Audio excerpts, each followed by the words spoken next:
We're sponsoring a new band. It's called the Velvet Underground. And I want tiny penny rolling up the walls inside. Hello and thanks for joining us today. How the French countryside inspired one of the world's best known and most expensive artists. British painter David Hockney spent the first year of the pandemic in Normandy. Now the work he created during that period is on show at Paris's Orangerie museum. Emerald Maxwell takes us on a visit to the stunning exhibition. 60 years ago, British artist David Hockney discovered California. His paintings of turquoise swimming pools would make him the most expensive living artist in the world.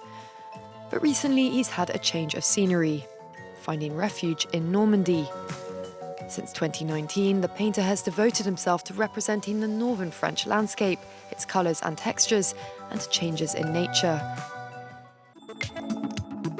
Part of his inspiration came from Claude Monet's water lilies, which are housed in the Musée de l'Orangerie in Paris, the same building that's now exhibiting his frieze, which is 90 metres long and 1 metre high. Like Monet before him, what interests Hockney most now is the passage of the seasons in his Normandy garden, particularly the arrival of spring. It's a marvellous activity. It's the best thing that happens in nature in Northern Europe, it is. But how did Hockney end up moving to this quiet corner of France? He was advised by a friend, a gallery owner, and his now neighbour. He wanted to take a step back, but that was difficult in the places he usually lives, London and California, where he's very well known, so constantly bothered. In Normandy, Hockney found tranquility, but also inspiration in the rhythm of the changing seasons, depicted in the frieze. He painted it on his iPad before printing on paper, a technique he's been using for the last decade.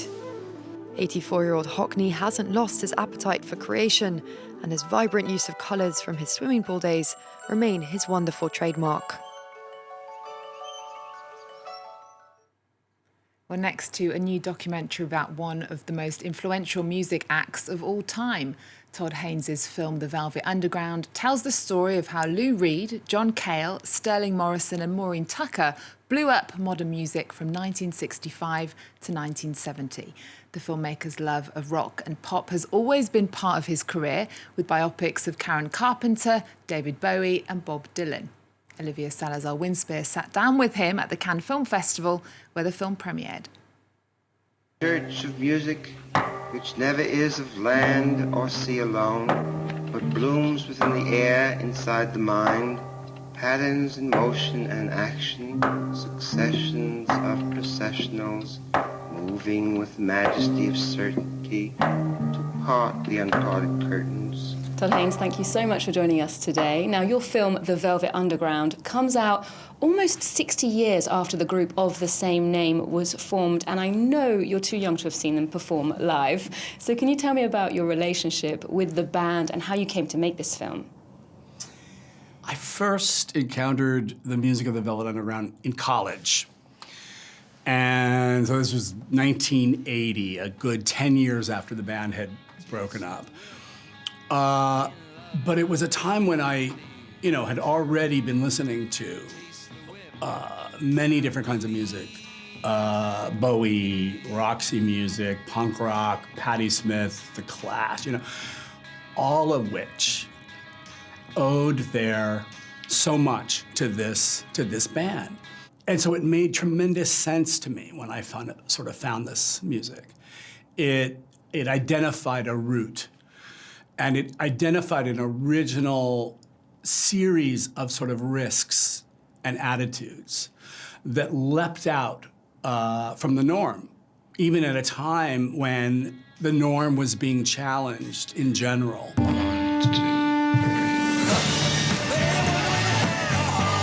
Lou always was very clear that there's no difference between being a writer of the book and a writer of lyrics.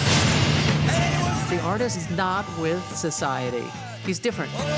I was interested in communicating to people who were on the outside. John Cale and Mo Tucker are the only surviving members of the Velvet Underground, and their accounts really underpin your documentary in a very interesting way.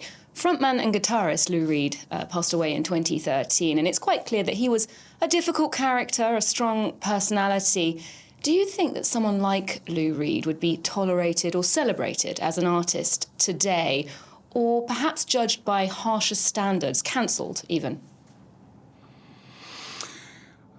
It's hard to say. It's hard to sort of transpose individuals from this particular time and place and just simply apply them to today's culture and, in some ways, far more rigid criteria for what is allowed and not allowed.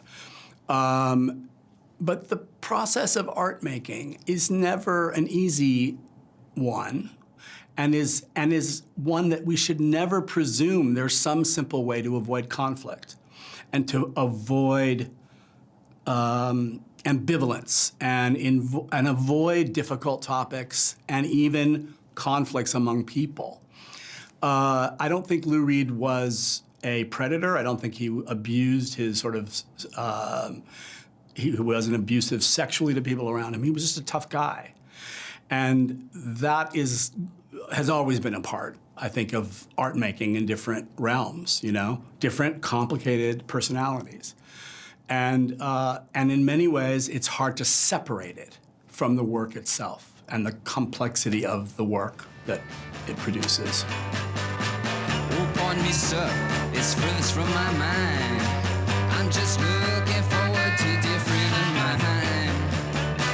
I'm waiting for my man. As you say, it was a very particular era, the 1960s in New York, very avant-garde artistically, and also sexuality seemed to be quite fluid. Do you think that was a freer time socially and culturally if we look at contemporary New York? Yes. I think the climate of questioning convention, the climate of questioning heteronormativity, the climate of questioning tradition, and of trying to forge, you know, new avenues of creative expression, breaking down boundaries between the mediums of art, is something that singles out this particular era in ways that are hard to find an equivalent for, even in the decades that follow, let alone today. And something that we can continue to derive inspiration from and possibility from in the past. There's things that occurred in the 1960s that I think still feel about as modern and progressive as anything you would see today.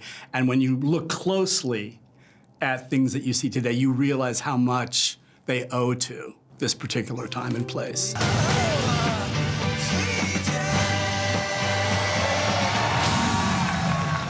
Good evening.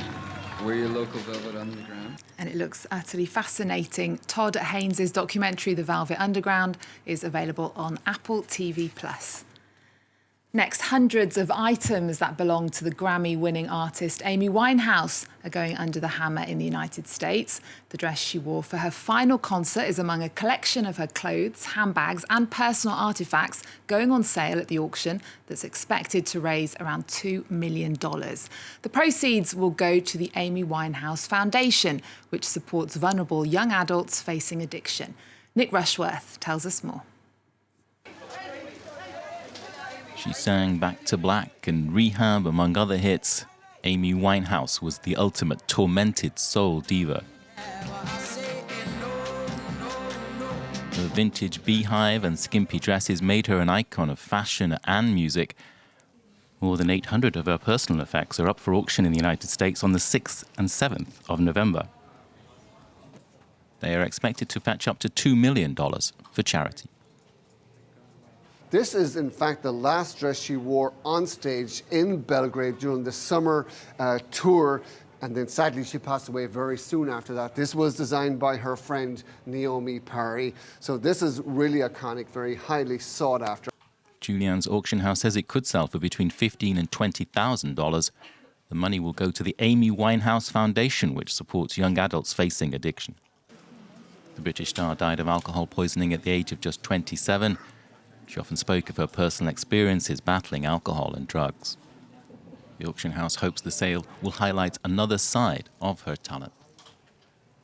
There are fans and museums and collectors all over the world that will want to own some of these items, care for them, show them at museums, keep her legacy and her memory alive. Beautiful. Among the items, this heart-shaped bag and her pink heart-shaped sunglasses, souvenirs of an extraordinary life. And the sale will take place in Beverly Hills on the 6th and 7th of November in person and online. Now, just before we go, after a slow-burning PR campaign, Adele's first new music in 6 years has arrived. Easy on Me was released on Friday, offering fans the first glimpse of her divorce album 30. It's the follow-up of massively successful albums 19, 21 and 25.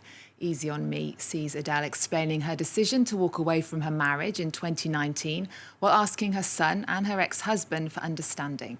The music video is directed by Canadian filmmaker Xavier Dolan, and the album will be out on the 19th of November. We'll leave you with that. Thanks for your company. There's more news coming up on France 24 after this.